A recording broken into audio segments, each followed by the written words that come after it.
இது சொந்த ஊர். இந்த சொந்த ஊரில் இருப்பார். 6 சட்டமன்ற தொகுதி இருக்கிறது. 6 சட்டமன்ற தொகுதியிலேயும் ஒவ்வொரு சட்டமன்ற தொகுதியிலேயும் நாடாளுமன்ற அலுவலகத்தை திறப்பார். நாடாளுமன்ற அலுவலகத்தை திறந்து 15 நாட்களுக்கு ஒரு முறை 6 தொகுதிகளுக்கும் சென்று ஆங்காங்கே உள்ள மக்களுடைய குறைநிலைகளை கேட்டறிந்து உடனடியாக நடவடிக்கை எடுக்கக்கூடிய நபராக, நல்ல தொண்டராக, உங்களுடைய மக்கள் பிரதிநிதியாக அவர் செயல்படுவார். எனவே அவருக்கு ஒதுக்குள்ள சின்னமான இரட்டை சின்னத்திலே நீங்கள் வாக்களிக்க வேண்டும் என்று அன்போடு கேட்டுக் கொள்கிறேன். நான் ஏன் ரெண்டு கட்சி தான் போட்டியில் இருக்கிறது என்று சொன்னேன். மூன்றாவது ஒரு கட்சியும் இருக்கிறது. இன்று பாரத பிரதமராக இருக்கின்ற நரேந்திர மோடி அவர்கள் பாரதிய ஜனதா கட்சியில் நிற்கிறது. இந்த பாரதிய ஜனதா கட்சியுடைய பிரதமராக இருக்கின்ற, அந்த கட்சியுடைய தலைவராக இருக்கின்ற மரியாதைக்குரிய நரேந்திர மோடி அவர்கள் இந்த தேர்தல் காலத்தில் மட்டும் 9 முறை வந்திருக்கிறார். இந்த 2 மாத காலத்திற்குள்ளாக 9 முறைக்கு மேல் வந்திருக்கிறார். அப்படி சொல்லுங்கள் பொழுது தமிழை பற்றி ஆர்வத்தோடு பேசுகிறார். தமிழ் மக்களை பற்றி நேசிப்பதை போல பேசுகிறார். நான் இந்த தேர்தல் காலத்திலே உங்கள் மத்தியிலே ஒரு கேள்வி கேட்க விரும்புகிறேன். தமிழகத்தில் அவர் பிரதமராக இருந்தபோது பல நேரங்களில் புயலடித்தது. இப்போது கூட மிக்ஜாம் புயல் அடித்தது. தென் மாவட்டங்களில் பெருமழை வந்து பல பேர் உயிரிழந்தார்கள். ஆயிரக்கணக்கான வீடுகள் சீரழிந்தது. அப்படி சீரழிந்த அந்த நிகழ்வை, அந்த துயரத்தை ஒரு நாட்டினுடைய பிரதமர் என்ற நிலையிலே வந்து பார்த்தாரா? அப்படி வந்தாரா? அப்பொழுது இந்த மாநிலத்துடைய தமிழ் மக்கள் மீது அவருக்கு பாசம் இல்லை. அப்பொழுது மாநிலத்தில் நடக்கின்ற சிரமங்களை பற்றி கவலை இல்லை. ஆனால் இப்பொழுது அவர் கவலைப்படுகிறார். எதற்காக என்று என்ன சொல்லுவாங்க? ஆடு நலையுதுன்னு ஓனா எழுந்துச்சான். நம்ம கிராமத்து பழமொழி உண்டு. ஆடு நலையுதுன்னு ஓனா எழுந்துச்சான். அது மாதிரி ஓட்டு வாங்கணுமே இன்னைக்கு வந்து இங்க உட்கார்ந்து சும்மா ஏமாத்திட்டு இருக்கிற கட்சி தான் பாரதிய ஜனதா கட்சி. இன்னொன்னு சொல்றேன், ஒரு நாட்டினுடைய பிரதமர் என்று இருக்கும்பொழுது இந்தியா முழுவதும் எங்கெங்கெல்லாம் பின்தங்கிய மாநிலமாக இருக்கிறதோ அந்த மாநிலத்தை அடையாளம் கண்டுபிடித்து அந்த மாநிலத்தில் தொழிற்சாலை கொண்டு வருவதற்கு நடவடிக்கை எடுத்தார். உண்மையிலேயே இந்த நாடு முழுவதும் சுபிட்சமாக இருக்க வேண்டும் என்ற எண்ணம் உடையவரான பிரதமர் என்று நாம் ஏற்றுக்கொள்ளலாம். டாடா இண்டஸ்ட்ரி ஒன்று வந்தது. உலக இண்டஸ்ட்ரி தான் வந்தாங்க.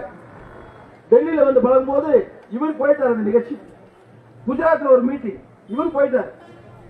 1 லட்சம் கோடி ரூபாய் இண்டஸ்ட்ரி வந்துச்சு. அது ஒரு பின்தங்கிய மாநிலத்தில் கொடுத்திருக்கலாம். அங்கெல்லாம் கொடுக்கல. அவர் இவரே போய் அவர் பிறந்த ஊரு, அவர் முதலமைச்சர் தான் ஊரு குஜராத்துக்கு அந்த இண்டஸ்ட்ரியை கொடுக்கிறாருன்னா எவ்வளவு ஒரு மண்ணின் மைந்தராக அந்த மாநிலத்துக்கு மட்டும் தேவைப்படக்கூடிய ஒரு தலைவராக திரு நரேந்திர மோடி இருக்கிறார். எனவே அடையாளம் கண்டுகொள்ளுங்கள். மக்களை நேசிக்கக்கூடிய தலைவர்கள் துயரம் வருகின்ற பொழுது கை கொடுக்கின்றவர் தான் உண்மையான தலைவர், மேன்மையான தலைவர், தலை சிறந்த தலைவர், அப்புழுக்கற்ற தலைவர், மனிதநேயமிக்க தலைவர். அவ்வாறு இல்லாமல் தன்னுடைய தேவைகள் தனக்கு வாய்ப்பு கிடைக்கின்ற வேண்டும் என்பதற்காக மக்களை நேசிப்பதை போல மக்களை ஏமாற்றக்கூடிய தலைவர்களை நீங்கள் அடையாளம் கண்டு கொள்ளுங்கள். எங்களை பொறுத்தவரை அப்படி அல்ல. நாங்கள் மக்களை நேசிக்கின்றவர்கள். அதற்கு ஒரே ஒரு உதாரணம் சொல்லுகிறேன். முன்னாள் முதலமைச்சர் எடப்பாடியார் அவர்கள் முதலமைச்சராக இருந்த பொழுது இந்த நீட் தேர்வு வந்தது. நீட் தேர்வு வந்த பொழுது தனியார் பள்ளியிலே படிக்கின்ற மாணவர்கள் தான் மருத்துவக் கல்லூரிக்கு செல்ல வேண்டிய ஒரு நிலைமை இருந்தது. அரசு பள்ளியிலே படிக்கின்ற மாணவர்களுக்கு போதிய அளவிலே அவர்களுக்கு பயிற்சி இல்லாத காரணத்தினால் நீட் தேர்விலே அவர்கள் வெற்றி பெற முடியவில்லை. இதை உணர்ந்த அன்றைய முதலமைச்சர் எடப்பாடியார் அவர்கள் இந்த பிள்ளைகளும் கல்லூரி மருத்துவக் கல்லூரிக்கு செல்ல வேண்டும் என்று அவரே சிந்தித்து, யாரும் கேட்கவில்லை, அவரே சிந்தித்து ஒதுக்கக்கூடிய ஒதுக்கீட்டில் உள்ஒதுக்கீடாக 7.5 விழுக்காடுகளை ஒதுக்கி அதன் வாயிலாக 1ஆம் வகுப்பிலிருந்து 12ஆம் வகுப்பு வரை அரசு பள்ளியிலே படிக்கின்ற மாணவர்களுக்கு இதற்கு வாய்ப்பு கொடுக்க வேண்டும் என்று சட்டத்தை உருவாக்கி கொடுத்தார். உருவாக்கி கொடுத்து கவர்னர் கையெழுத்து போடல. ஆனால் கையெழுத்து போனாலும் பரவாயில்ல, இந்த ஆட்சி எப்படி போனாலும் அந்த குழந்தைகள் மருத்துவக் கல்லூரி படுக்கைன்னு கையெழுத்து போட்டு சட்டத்தை நிறைவேற்றியவர் முன்னாள் முதலமைச்சர் எடப்பாடியார். வேற வழி இல்லாத கவர்னர் அப்புறம் கையெழுத்து போட்டார். இதுதான் மக்களை நேசிக்கக்கூடிய தலைவர்.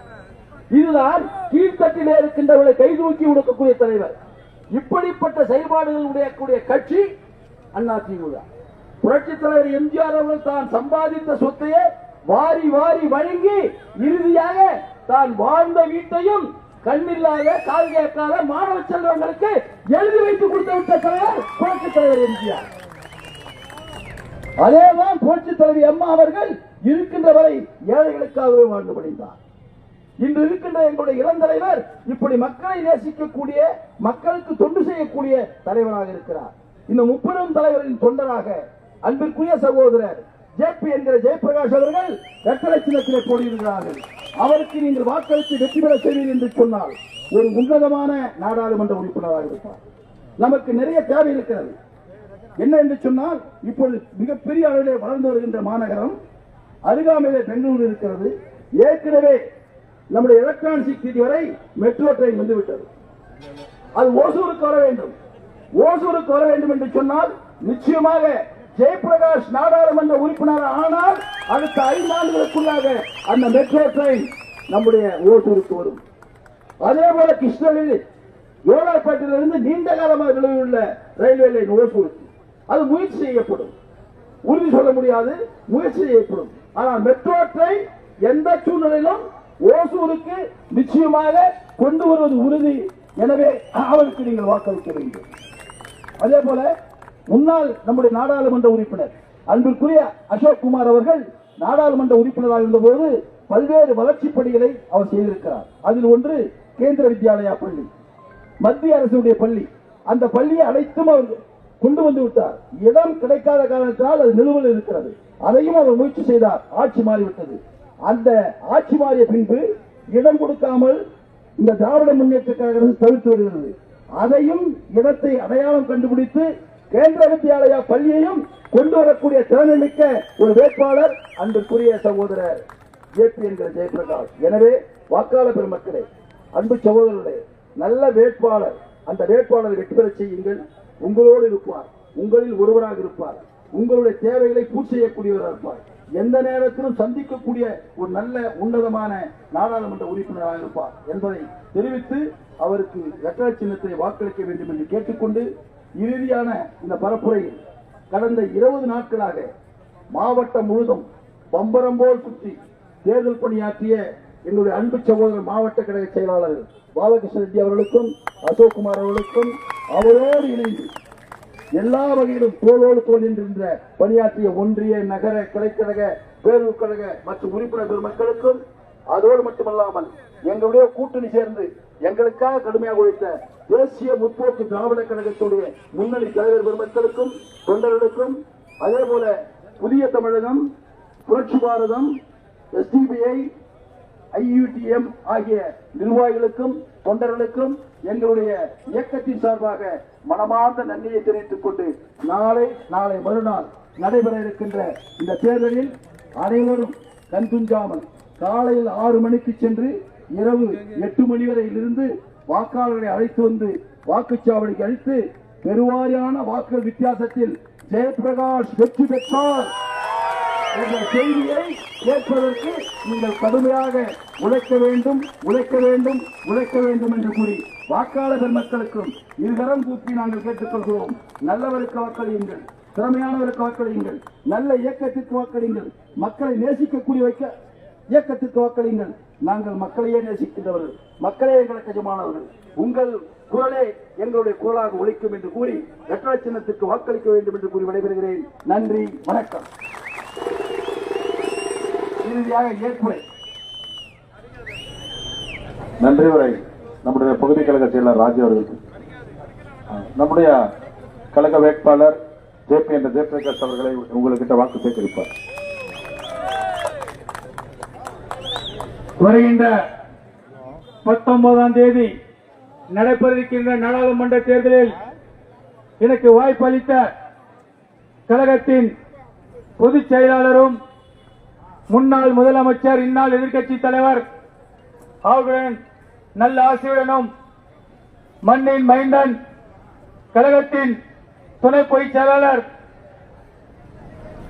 வேப்பனப்பள்ளி சட்டமன்ற உறுப்பினர் எனது அரசியல் ஆசான், எனக்கு வழிகாட்டி, அவர்களுடைய நல்லாசியுடனும் கிழக்கு கிருஷ்ணகிரி மாவட்ட செயலாளர்கள், முன்னாள் அமைச்சர் அன்பு சோதரர் பாலகிருஷ்ணன் அவர்களுக்கும், அண்ணன் கிருஷ்ணகிரி வேட்பம் சட்டமன்ற உறுப்பினர் அசோகண்ணன் அவர்களுக்கும் அவருடைய ஆதரவுடன் எனக்கு இந்த வாய்ப்பை அளித்திருக்கின்றார்கள்.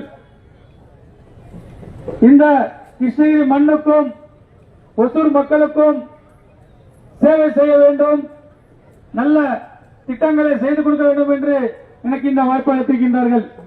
அதேபோல் நமது கழக பொதுக்குழு உறுப்பினர் அன்பு சகோதரர் சதீஷ் அவர்களின் ஆதரவு பெற்றும் எனக்கு மேலாக உதவிய மாவட்ட செயலாளர்களும், ஒன்றிய செயலாளர்களும், வட்ட செயலாளர்களும் மற்றும் கூட்டணி செயலாளர்களும், ஒன்றிய நகர செயலாளர்களும், பகுதி செயலாளர்களும் அனைவருக்கும் உங்கள் பாதங்களை தொட்டு வேண்டி வணங்கி என்னுடைய நன்றியை தெரிவித்துக் கொள்கின்றேன். என்னுடைய சின்னம் இரட்டை சின்னத்துக்கு வாக்கு அளிக்க வேண்டும் என்று, இரட்டை சின்னம் சின்னத்துக்கு வாக்களிக்க வேண்டும் என்று உங்களை கேட்டுக் கொள்கின்றேன். நன்றி, வணக்கம். நன்றி உரை நம்முடைய பகுதி கழக செயலர் ராஜி அவர்களை. மாபெரும் தேர்தல் பரப்புரை நிறைவு விழாவை தலைமையேற்று நடத்தி கொண்டிருக்கும் முன்னாள் அமைச்சரும் மேற்கு மாவட்ட செயலாளருமான அன்னார் பாலகிருஷ்ண ரெட்டி அவர்களுக்கும், கழகத்தின் துணை பொதுச் செயலாளரும் வேப்பனப்பள்ளி சட்டமன்ற உறுப்பினரும் முன்னாள் அமைச்சரும், இன்றைய தினம் அவருடைய வார்த்தைக்கு தமிழ்நாடே எதிர்நோக்கி கொண்டிருக்கும் அன்னார் துணை பொதுச் செயலாளர் KPM அண்ணா அவர்களே,